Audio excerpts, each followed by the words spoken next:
Okay, I'm gonna ask Justyn what we're doing here.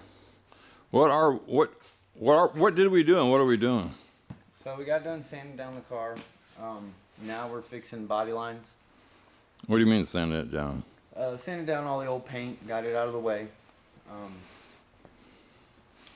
Now we're doing body lines as far as... What is the body line? So we're trying to fix all these gaps here, like in this door and in the hood. How you gonna do it? So we've got some, like this one for instance, we're really close here and we're really far here. So here I'm going to add a little bit of metal. We got some little small rod I'm going to tack it in there. Let's see what the rod looks like. What are you talking about? So I came up with the idea to use these, and all they are insulation supports for under a house. I had a few boxes of them at home, so we're going to take it and basically I'll just lay it in here in the wider spots and tack it to the door. So we'll open the door. Yeah. I'll open the door. Because if you look at it, it's almost the same thickness as the metal. Correct. Yeah. Okay, so we'll weld it on the spots that need it. The wide spots, correct. Then I'll take this tool that we made. Well, first off, because this is so close, I'll have to cut that a little bit first. But the way Robert made this tool, and this will go for the other side, but... Let's go to the other side. Yeah. Let me show I guess you could go up, huh? Yeah, I could. So we think this is a pretty good gap right in here. Yeah. So all we did here, all Robert did was, this is my guide end, and then this is going to be my line maker, kind of like a compass. So I'll put it in there. I'm going to ride this side of the panel, but as you can see, that other blade is touching the door, so it's going to leave me a mark. So we're going to put some tape there, and then I'll just follow the door and make me a guide to where I need to grind off. So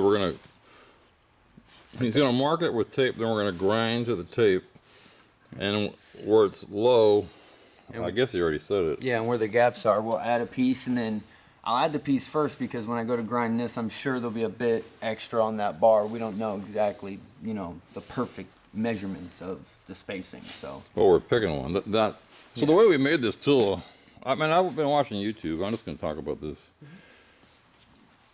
People have all kinds of ideas how to make a tool. So you can make anything you want, but I figured these are just regular razor blades that you put on a knife. So I just stacked them up until I got the thickness I wanted. And then I just left one longer so it could ride and one shorter. But you can make this as thick or thin as you want. And this stuff here, I don't know what gauge it is, but you could get... But the whole idea of this is... Sorry, I don't want to... I wasn't going to cut in, but the whole idea of this rod, in my idea, and my mind, and Justyn's mind, you got two choices. You could weld a million welds, or you can just weld this rod on, And grind off. using the same technique up in here. If we want, we can weld two rods, whatever we want to do, however anybody wants to do it. He's going to adjust this hood a little bit. It was perfect once, but I think when we took the fender out, something happened. So we'll do the same thing. We'll get as close as we can. And if we have to weld on some rod, we'll do it. I don't think it's that big a deal. I think it looks dang. So is the light working for you? Oh yeah, that thing's saving me a ton. I'm half blind to one eye, so that's making it to where I'm not blind anymore. So anybody rebuilding a car? First thing you do is you build one of these lights. Now, I've been thinking about this light. I'm in construction, so, I used to be. But once you get up high, you get top heavy. So that's one of the reasons I use the sawhorse to keep the weight from, so this won't tip over. See, instead of tipping over, it's rolling. So if you're going to make one, all you need is an L, a brace, and some kind of counterweight. You could put a bag of sand down there or something. Is anything else happened? We painted the tail light housings. Oh yeah, the tail light. Yeah. Well, then I did the air cleaner. Yeah.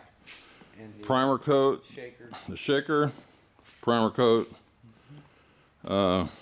The lights I painted, the rear lights I painted black because I don't think I want to spray them in the end. Well, we can spray these. Yeah. And I don't really know what else to say. And I'm going to make some carburetor videos. And Tops will probably be after that. yeah, it's just so hard to make these videos. You just really don't know what you're going to do until you run into it. Unless you built these for a living back when they came out. So, for instance, this one here, it's off a little bit. I mean, you don't have to get it perfect, but doesn't that look nice when the lines are the same? So, but anyway, if this is high, I can just grind this down or add a piece here. Again, I don't want to spend hours welding. I just think it's a waste of time. Yeah. I don't know what else to say, Justyn. Basket case garage. Yeah. But the car is. We don't. Do you see? Have you found any big dents anywhere? No, there's a couple that stood out, but nothing that stood out to the point that. Where's the worst one? Let me see. I can think of one that you told me there's about. one bad one here.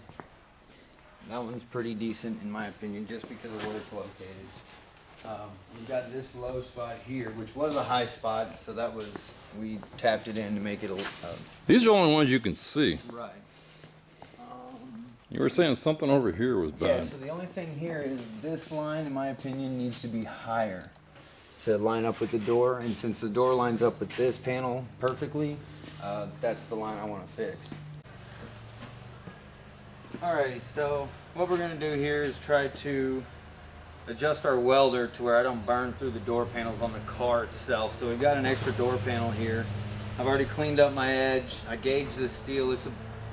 Of course, I'm getting a bunch of different sizes because it's a bit rusty on the other side, but I'm just going to guess it's somewhere around 18 or 16. So my setting on my welder is about there right now. So I'm just going to tack a piece on and then see if I can't weld it a little bit real quick. So as you can see, I wasn't quite hot enough. The tacks did tack, but not strong enough to stick. So I'm just going to turn up the heat a little bit and try it again. Try to get it just on the edge this time too.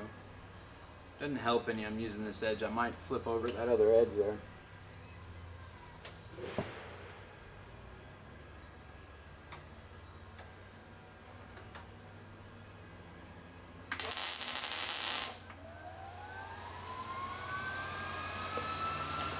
And that's about perfect. I may go just a hair hotter, but I don't want any undercut. So let me try tacking this other end here.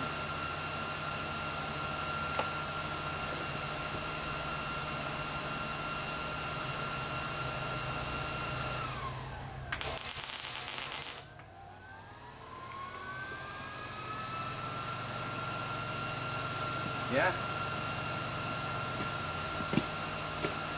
I'm just gonna run a quick little bead to see how that goes.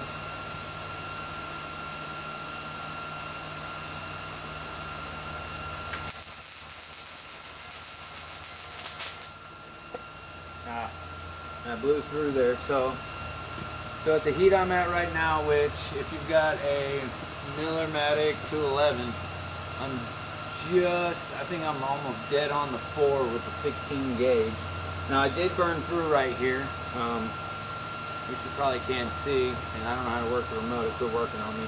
But I got a good, I would say at least a quarter to almost a half-inch bead here before she burnt through. So, and being that you're adding a little bit of metal to something so thin, it's going to be a tedious process. You'll probably have to do quite a few tacks, come back over it, do a couple more tacks. Basically, when I say come back over it, I mean let it cool off. But yeah, so I think we're going to be able to do this. That's Basket Case Garage. Yeah, something I didn't mention earlier, the wire speed. So I'm at about, I was at about 50 and a quarter, now I'm at about 50 and a half. I'm going to 60 on the speed. And the temperature I've got dead on that 4. So I've run a couple smaller beads here and it seems to be doing okay.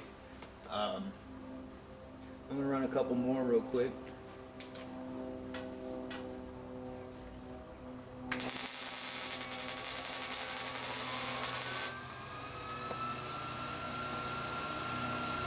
So that one was pretty hot. And then with the wind, it's probably, I'd say, about 60 degrees here today.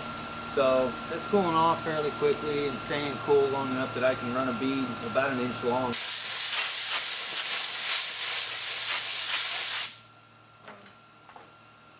And really, it's not putting a lot of extra metal on.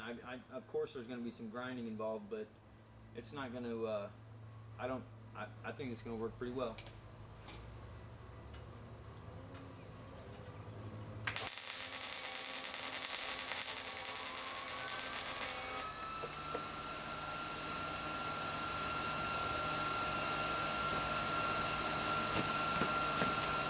Yeah, it's doing pretty good. Running the beads. Just do them about 1 inch, no longer, in my opinion, to get them about right. I'm gonna see if I can get this thing off here. All right. Okay, so as you can see, they're turning out pretty well now. You can see the gaps where I spaced them. So this one here is the one that actually I burnt through on. So I started there again, and I am staying predominantly onto the rod because it is a bit thicker than the metal itself. But like I said, if I show you the bottom of this thing, it's Rust City. So this is probably a bit thinner than what's actually on the car now. So just keep that in mind. But I mean, that ain't coming off, so I think we're doing pretty good. But like I said, about 1 inch, maybe a little less on some of these, but looks like I can run about 1 inch. And then if I were to skip, you know, I cooled that one off, that's why this one ended up being so close. But inch, and I would say 1 inch of space, and then probably do it that way, depending on how big of a area you're trying to fill in on the gap. So that's it. It's gonna go on the car, and well, this ain't going on the car, but you get it. Anyway.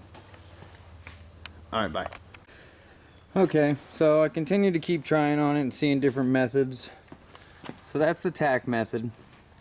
And as you can see, it probably took a little while to do that. To be honest, I did about 1 inch spacing between each one, and then I just came right back afterward and filled in each space in between. So that way of work, it is a bit more time consuming. Here's from earlier after I've grinded and kind of played with it some more. So you can see where I grind. That's the rod. I don't know if you can. Let me see if I can. There we go. So that right there is the rod. And then I burnt it off down here. But anyway, so as you can see, once you get it to be about right, it's almost perfect. I mean, you can. That line there, so what you want to do if you do see that line, so that is a I wouldn't call it a fracture, a crack, but basically it's the separation between the two metals where they didn't fuse properly. So what you would do for that is run another small bead, a quick pass, not hot but not cold at the same time. You want it to kind of blend those metals, and then you'll end up with, you know, what we got here, where you can't even see a difference from door panel to that rod. And it would work the same way there. Now, as you can tell, my rod is a little high. Let's see. I'm gonna go with this camera. Robert's better. So you see how all my tacks are kind of high up? Well, that's normal. As far as when you do a weld, you're gonna have a little bit of a build, but I could have done a better job by holding the rod more level. So basically, right about here, there we go, right about there, you can see I'm pretty close. And then for those of you who wanted to know what happens when you weld close to Bondo, well, it catches fire. And stinks, of course. But other than that, I didn't have any issue. As long as you got some metal under there, you're gonna find it. So anyway, there you go. This is Basket Case Garage Learning 101 on welding. Okay, so back at the car, got the light table all set up.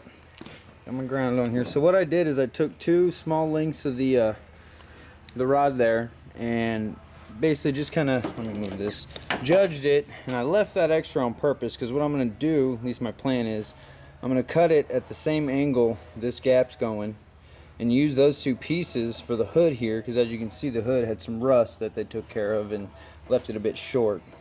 So, but once I got her tacked on, now I use the spot method just because it seemed to prove not to damage anything and made it a bit easier. I mean, you get a blowout and that's painstaking, because then you gotta grind it out, add more weld, cool it off, add more weld, cool it off, grind it out, cool it off, add more. I mean, it just keeps going. So this way, as you see how they're a bit off right there on the end? So what happened is I tacked it back here with 3 tacks, and then it split apart on me when I tacked it to the car, which actually kind of worked out because then I adjusted that one to be perfectly in line, and as you can see there's a bit of a gap between the 2 bars, or rods I should say now.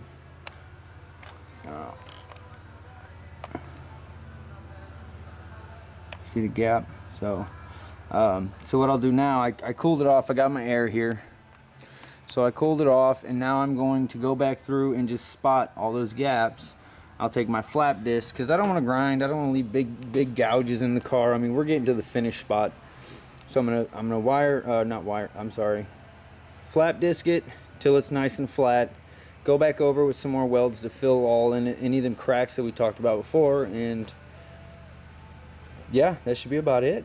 So, alright, basket case garage out. Alrighty, so now as you can see, that's my second pass of just spot welding the gaps. So I'm going to go over with the flap disc now, and we'll see what she looks like. What are you working on now? So now we got done with the corner panel up there. We're doing the door. This gap was a bit wide for us. So basically I'm just going down, and as I go down and tack, I'm holding it to where I need it to be. And once that tack cools, I'll bend it a little more and more, and it's giving me the curve I need, just about perfect. Then I'll go back over and I'll fill in between each of those tacks with another tack, and then probably one more good time before I flap disc it all flat again, and then I'll go over any of those lined seams I spoke about earlier. And then we're gonna then we're gonna mark it and grind it down on the face, right? Correct. Okay. Yeah. So that's the video for today. Here's this. Final product. Just you can't see it because the door's not closed, but see, then we're gonna have to cut this. I don't know if you already said that. I was out mowing the lawn. And anyway, that's what we're doing. So how long have you been working on that right there? Realistically. So with just me or you? Just you. About 30 minutes or so, I'd say. So you could probably weld one. Well, this would be conservative. 2 hours a door. So that up there took me right at, I'd say 45 minutes with the with the flap disc and all to get it the way it is now. So this, I would say a good solid hour. I could probably fill in, get it at least buttoned down to where one pass of mud if we needed to. And then another hour to come back and grind it the right gap, right? Possibly. We'll see. More? I think less, honestly. I don't think it'll take, I think an hour and a half tops for the door, just because of it's so long, because we're going to go all the way down to about there. So the gap we're trying to get, I decided, is up there. Let's see. Put your finger next to that.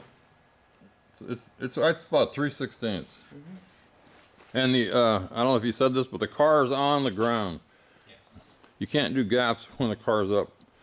The whole car like buckles.